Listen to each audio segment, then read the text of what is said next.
নাট্যজগতের নতুন ফরমান মঞ্চস্থ করতে হবে মোদী সরকারের গুণগানের নাটক। লোকসভা ভোটের আগে কেন্দ্রীয় সংস্কৃতি মন্ত্রকের এমন বিজ্ঞপ্তি ঘিরে দানা বেঁধেছে বিতর্ক। আর সেই বিজ্ঞপ্তির ছবি সোশ্যাল মিডিয়ায় পোস্ট করে শিক্ষামন্ত্রী এবং নাট্য ব্যক্তিত্ব ব্রাত্য বসু অভিযোগ করেছেন, এই নাটক মঞ্চস্থ না করলে বন্ধ হয়ে যাবে কেন্দ্রীয় অনুদান।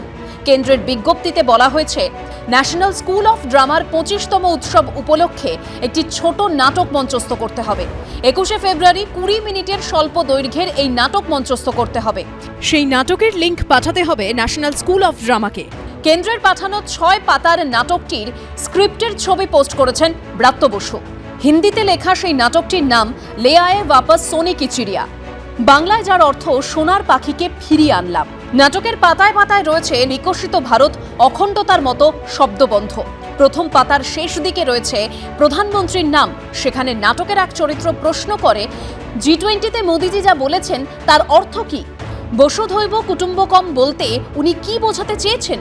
এই বক্তব্যের ব্যাখ্যা দিতে গিয়ে করোনার সময় ভারতের টিকা তৈরির প্রসঙ্গ এসে পড়ে।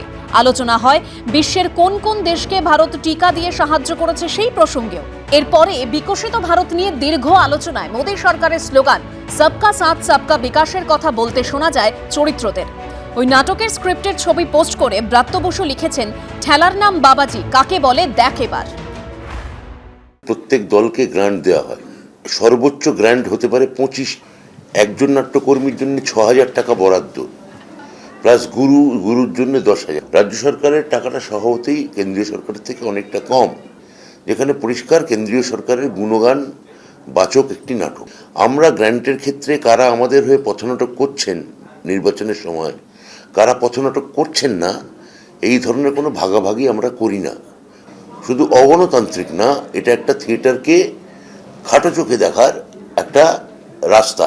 ভারত সরকারের জনমুখী প্রচার, রাষ্ট্রবাদ, দেশপ্রেম, সনাতন সংস্কৃতি, ভারতবর্ষ মুনি ঋষিদের দেশ।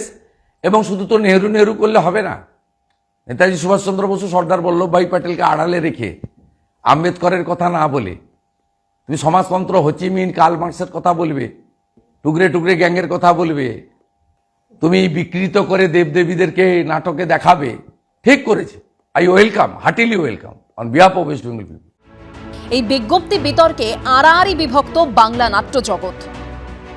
স্ক্রিপ্টটা পড়ে আমি স্তম্ভিত, তার কারণ এটা মূলত একটা প্রোপাগান্ডা বা প্রচারমূলক নাটক, এবং এটি একটি নির্দিষ্ট রাজনৈতিক দল অর্থাৎ বিজেপি এবং তার সহযোগী সংগঠন RSS এর মতাদর্শের সঙ্গে সংযুক্ত একটি বিষয়। এটার পেছনে একটা রাজনৈতিক অভিসন্ধি রয়েছে ভোটের আগে।